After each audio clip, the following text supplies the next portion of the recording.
Okay lovelies, so I'm going to teach you how to make Spinnas dumplings for soup, stew peas, pretty much whatever you want to put in is up to you, but in general it's used in soup and stew peas like I said. So I'm going to turn on my scales now that my bowl is on there. I'm going to change the unit, to grams, and that's on 0. I'm going to put 300 grams of plain flour.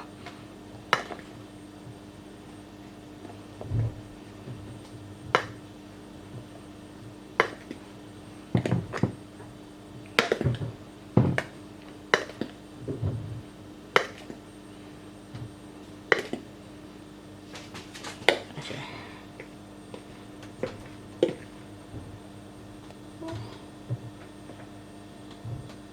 300 dead on.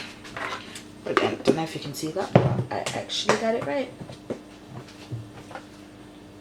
So to that I'm going to add 1 teaspoon of salt. I'm just using normal table salt, nothing special, literally.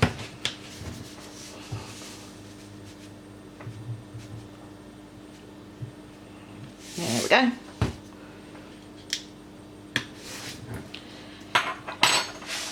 Then I've measured out 200 ml of water, room temperature. I just use bottled water. It's up to you if you want to use tap water, but I just prefer to use the bottled water.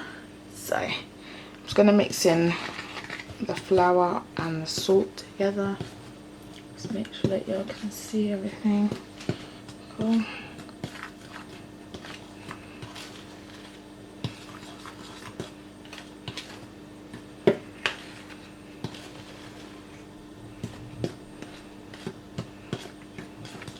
And then I'm just going to make a well in the middle.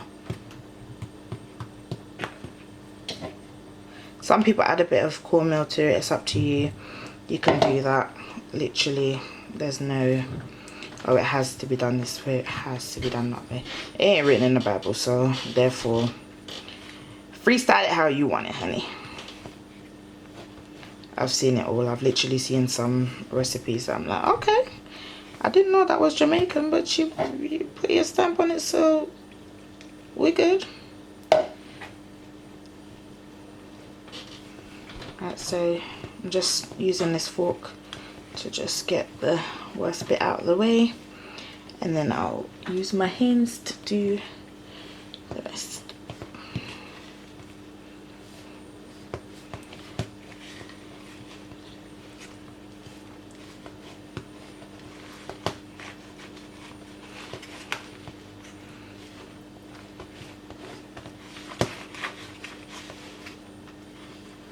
Right, so I'm just gonna knead it in there. Not too heavy on the hands because you don't want them to be really tight and horrible. Just want them to be nice and light. Ooh.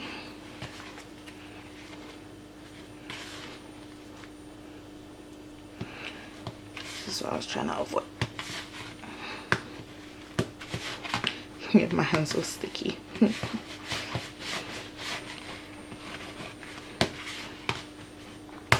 Right, so I'm just going to get a bit more flour on there. So that means this is my container that I store my flour in. I'm opening. So not too much, just a bit. Alright. That is just a bit much for me. I can't deal with the stickiness on my hands. Sorry guys. That is one thing that just gets me, and that is sticky dough on my hands. Can't deal. So yeah.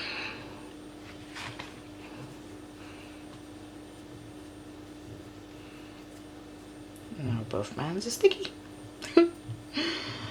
Right. So I'm just gonna get on with it and just mix it in.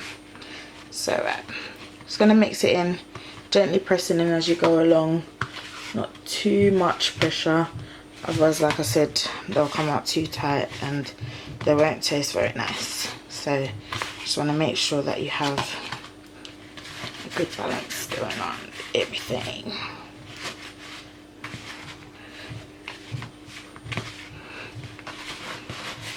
You don't need to get all of the flour at the bottom incorporated in there, just because when you do your actual spinners and put them in the pot, by the time you get to that, the dumpling dough might get a little bit sticky again, as it absorbs everything. So you might want to use that little bit of flour at the bottom to just make sure that it doesn't stick to your hands and it goes in the pot nice and easy.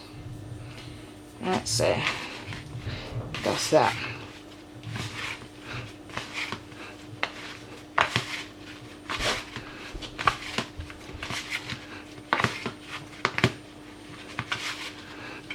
So I'm just going to show you guys. So depending on how big or small you want them, that's up to you. You take different amounts of the dough and figure out how you want yours, and then you work with it that way.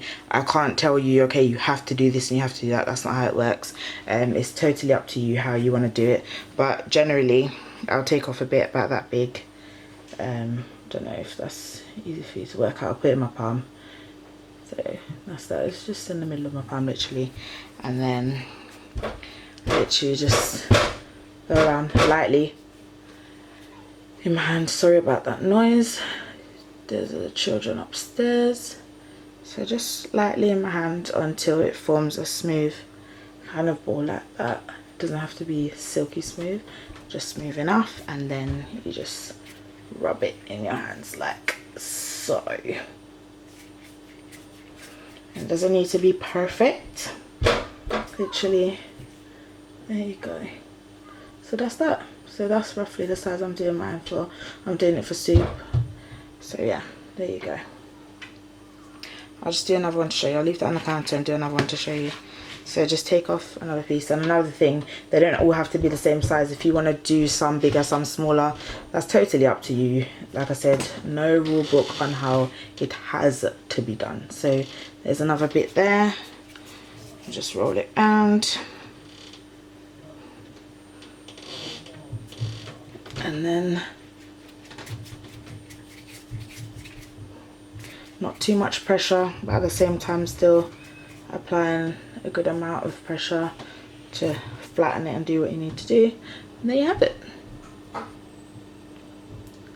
So it's up to you how you do yours. Like I said, that's how I do mine. You can do them longer, you could do them shorter, you can do it anyhow you want. You can do it with whatever. I've seen some people even put spinners in their brown stew, in their oxtail. It is totally up to you. If you're a fan of dumpling, go ahead and do it. Like I said, I'll be doing it in my soup today. But yeah, do it how you want it. Live your bestest life. And that's that. So yeah, that's how I make them to go in the soup. I'll come back and I'll show you how I actually put them in the soup. Not that you need a guideline, but you want to make sure that they're not sticking together or anything, and when you put them in there, you put them in as straight as possible. If they're starting to bulk up on the top, then just mix as you go along, simply because you don't want them sticking together or changing shape or any of the above, because they will do that if you don't do things properly. Like, I'll show you, perfect example. I've just left it in the bowl and it's already sticking. So already you can see I'm gonna have to redo these ones, because look, they can easily change the shape that they're in. Yeah, so guys, for those of you who will most probably ask me to do a tutorial on how to do fried dumpling, it is already on my channel. I will link it below in the description, along with the ingredients that you need to do this. So yeah, hopefully that comes in handy for you, and yeah, I'll be making some fried dumpling up in your kitchen, smelling nice soon. And yeah, so that's that. see you guys soon.